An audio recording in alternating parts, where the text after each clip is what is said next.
Hello everyone, Harry here. Welcome to Scrap Science.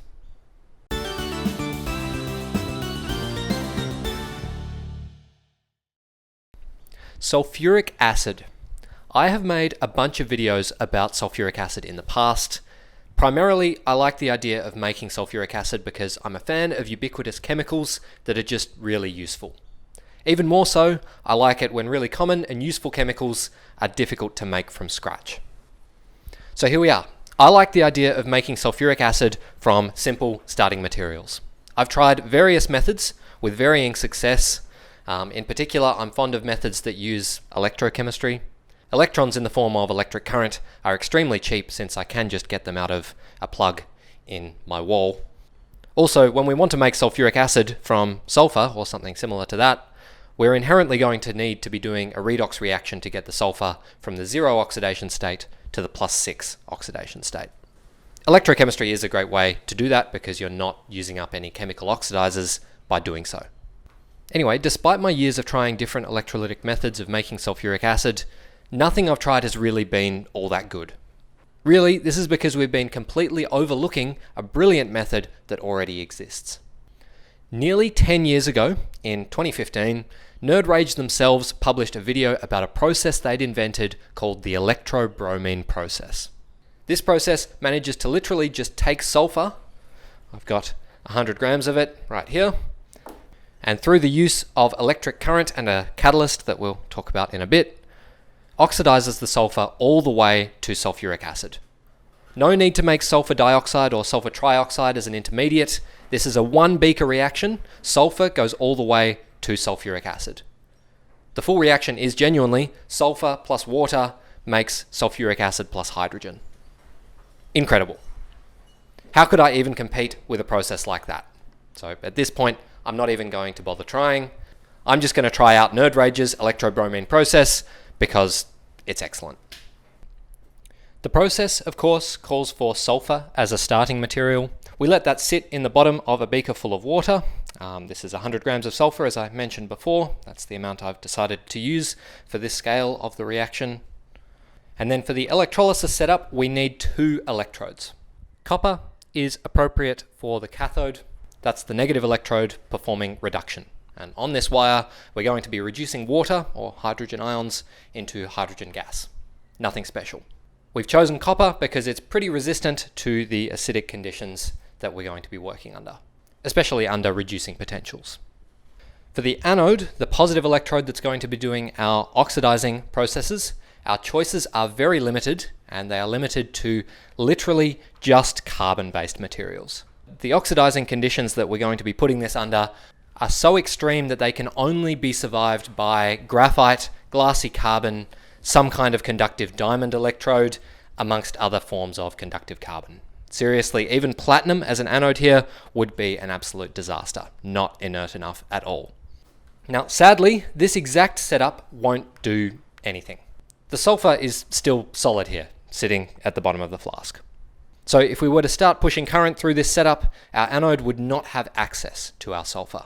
Electron transfer can't really work like that. We need to transfer electrons to or from something that can directly interact with the electrode surface, either water or something in solution. So we either need some way of dissolving the sulfur to make it available to the electrode, or we need some kind of process that can act as an electron shuttle between the sulfur and the anode. An electron shuttle would work by having the capability of being oxidized on the anode, and then that oxidized species, being an oxidizer itself, being able to move down and oxidize the sulfur. Ideally, the process of oxidizing the sulfur would turn our shuttle compound back into its original form. Essentially, this is then a catalytic process where our electron shuttle just gets continually oxidized on the electrode, the anode, and then reduced again in the process of oxidizing the sulfur. From the depth that I'm going into here, you'll probably guess that that's exactly what we're going to need to do. Our electron shuttle in this case is the bromide ion. Bromide in solution is very easily oxidized to bromine and related species on the anode here, and bromine is an oxidizer capable of oxidizing sulfur all the way to sulfuric acid, with a few rather complicated steps. In the process of oxidizing sulfur to sulfuric acid, all that bromine just gets turned back into bromide. So it fits our needs precisely. To have enough bromide around in the cell, our electrolyte is not going to be pure water. What I've actually done here is this is instead a 2 molar solution of hydrobromic acid. Using the acid instead of a bromide salt is important because oxidizing bromide ions on the anode only generates bromine if we're working under acidic conditions. Neutral or basic conditions, such as what we would get if we just dissolved sodium bromide, will make bromate. Anyway, with that all said, and to keep things moving at a reasonable pace, we know what's in our cell, we know what our electrodes are. I'll talk about the rest of the setup in just a bit, but to keep things exciting, let's turn it on right now.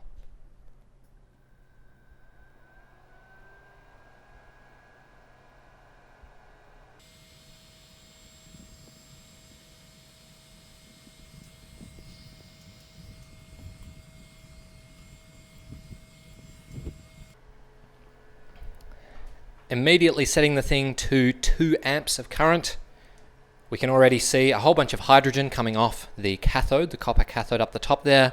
And if you look closely at the anode, you will definitely see the dark red color of the bromine that's forming.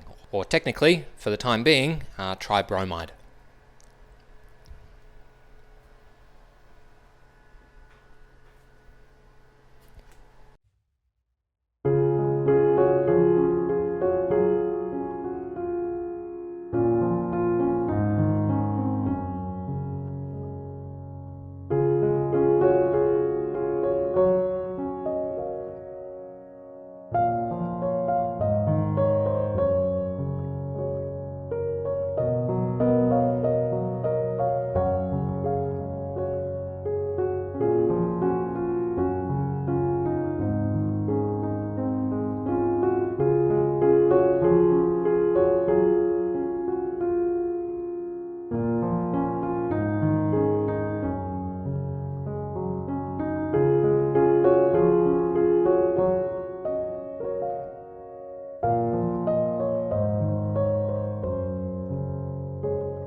Okay, voiceover Harry here because apparently past Harry, for some reason, didn't feel like talking to the camera at this moment, which makes it really annoying for me, present Harry, who now has to do the job that past Harry should have done.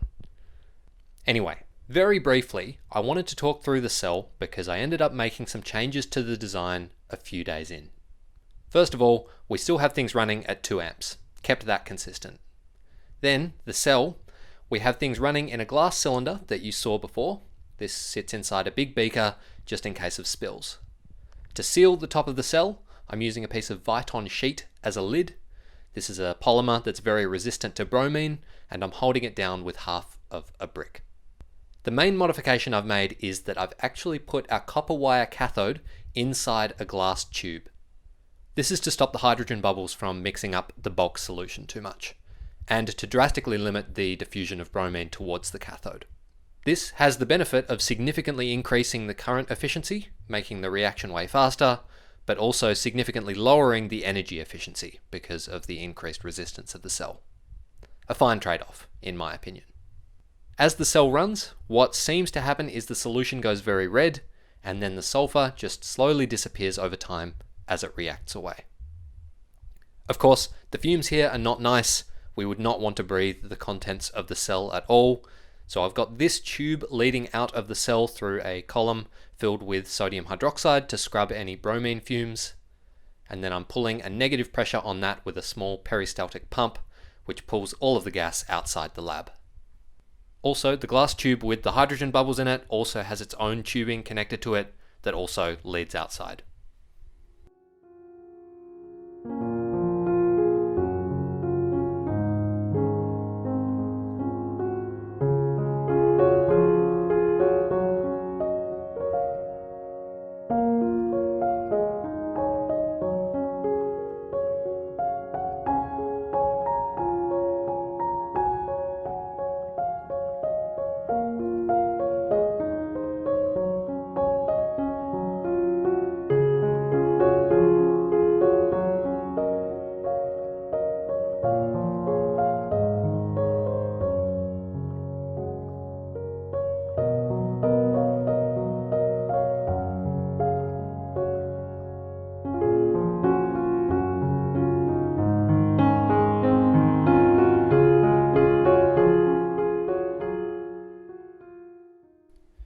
And well, I came out this morning to check on the cell and found elemental bromine had formed at the bottom, which is a pretty clear sign that we have completely converted all of the sulfur that we can, at least, into sulfuric acid.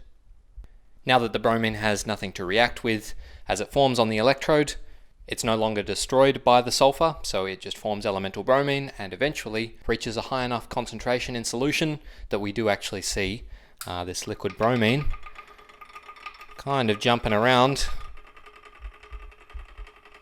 Yeah, you can see that at the bottom of the cell. There's a bunch of graphite particles dispersed in it from the anode, of course, so it doesn't quite act as liquidy as bromine normally does, I think. Anyway, overall, things ran a lot smoother than I thought. I expected that we would form liquid bromine and then there'd be this weird mixture of liquid bromine and sulfur at the bottom of the cell, because I didn't expect the reaction between sulfur and bromine to be quite that fast. But all in all, everything was very tame in that regard, at least once we were using the glass tube to protect our cathode. Really, all that happened was the solution went this color, and then all of the sulfur just slowly disappeared over the course of 18 days. Now, I didn't use the glass tube until about day 3 of running the cell, so that means that assuming that all of the electron transfer and all of the oxidation of the sulfur took place in the last 15 days, our Faradaic efficiency we can calculate to be about 2/3, 67% approximately. Our glass tube definitely helped in that regard when it came to minimizing the back reduction of all the oxidizing bromine species that we needed. Our sulfuric acid should have already formed in solution here, so we've done the big hard step of oxidizing sulfur all the way to sulfuric acid, and we can happily move on to the next step, which is just recovering our catalyst, the hydrobromic acid, and separating out the concentrated sulfuric acid.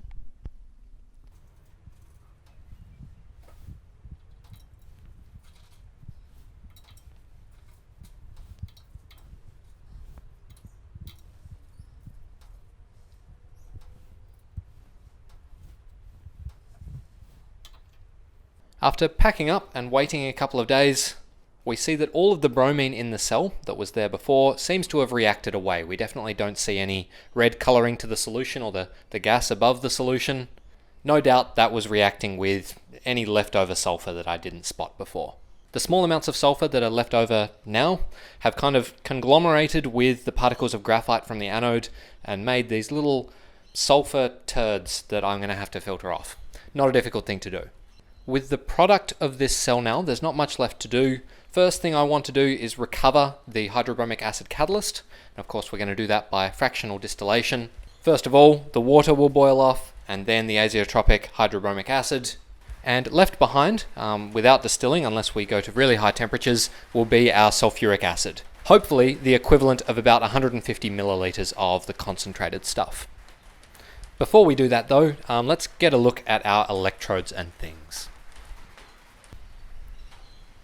Our copper cathode, of course, is exactly as you'd expect. We were performing reduction on this, reducing hydrogen ions into hydrogen gas. It's literally just a copper wire, so that's nothing very special. The graphite anode, you can see, has degraded in a very interesting way.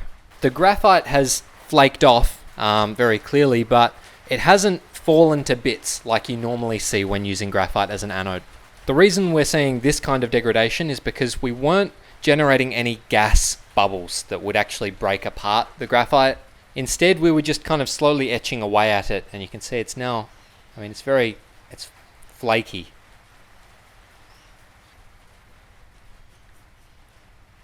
Very odd kind of texture. There is still a lot of electrode left, so we didn't use up our entire graphite anode here. We could use this again if we were so inclined. Not sure what I'll do with this. Finally, we have our Viton lid. This is a piece of rubber, Viton, that I got specifically for this purpose. This is a polymer that's chemically resistant enough to withstand bromine and hydrobromic acid and sulfuric acid and all of these kinds of things. So this was sitting underneath the brick that I had on top of the cell as a way to seal the lid. As expected, it has held up perfectly. This is still just the same piece of rubber that we had before, so it's a testament to its resistance against bromine and acids. Regardless, that's enough of that. let's get to the distillation.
After fractionally distilling what we can from our electrolysis product solution, we've recovered our hydrobromic acid, our catalyst for the reaction itself. What's left in the boiling flask though is our solution of our actual product, and that is sulfuric acid.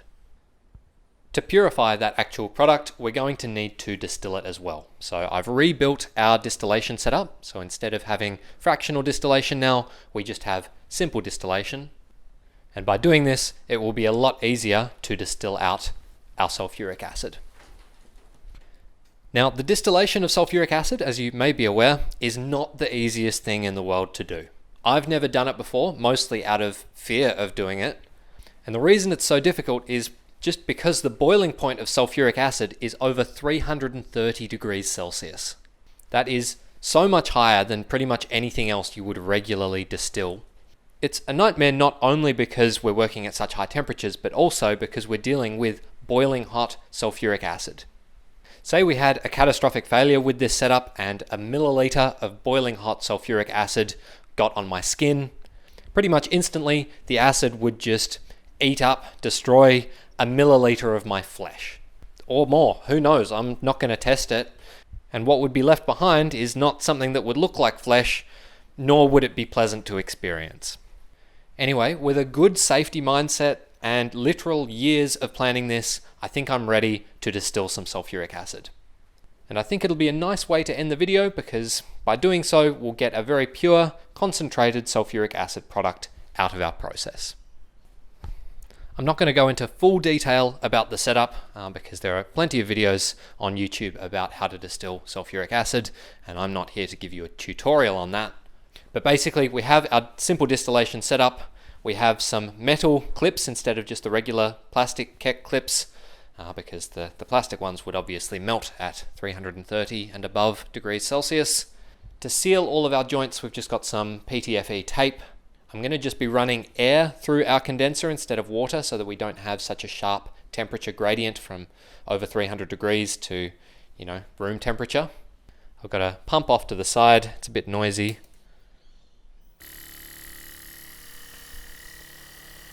But I can feel that's pushing a gentle breeze through our condenser. We don't need all that much active cooling to condense things from such a high temperature. The only thing I'm unsure about is whether our heating mantle can actually get up to the temperatures to boil sulfuric acid. The eBay seller tells me that it can get up to 400 degrees, which is well and truly enough, but I don't know, the word of the eBay seller isn't the most reliable thing in my experience, so I guess we'll find out. You can see our sulfuric acid has gone rather black, indicating that we definitely do need to distill it because it doesn't look very pure right now. Before we start the distillation though, I thought we'd better get just a little sample out. And we'll drop this onto some paper towel to see if we're up to a concentration that will melt through paper yet.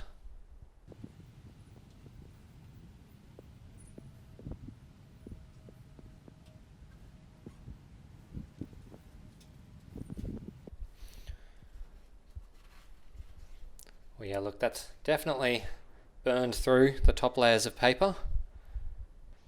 So we can pretty confidently say that we're up around maybe above 50% sulfuric acid concentration right now with what's in the flask. So I guess that proves that we have actually made sulfuric acid in the first place, which is nice to know. The last thing I'm going to do before we start this distillation is to add some boiling chips. Now, I'm told that the best choice of boiling chips for this particular distillation are pieces of broken clay pot. So that's exactly what I'm going to use.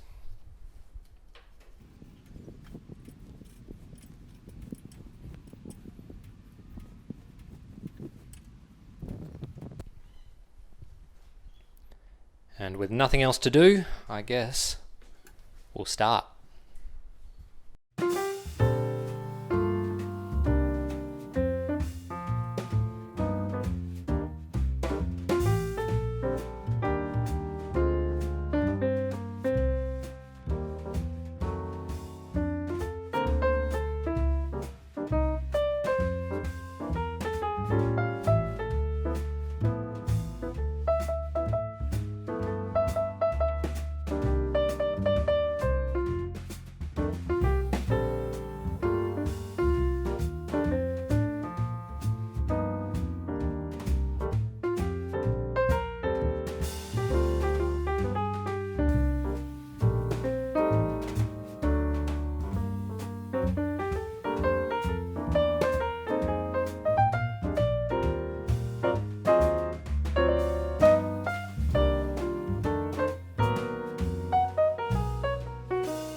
Having now finished the distillation, the final step in our process of making sulfuric acid, I can say that the distillation itself really went very smoothly.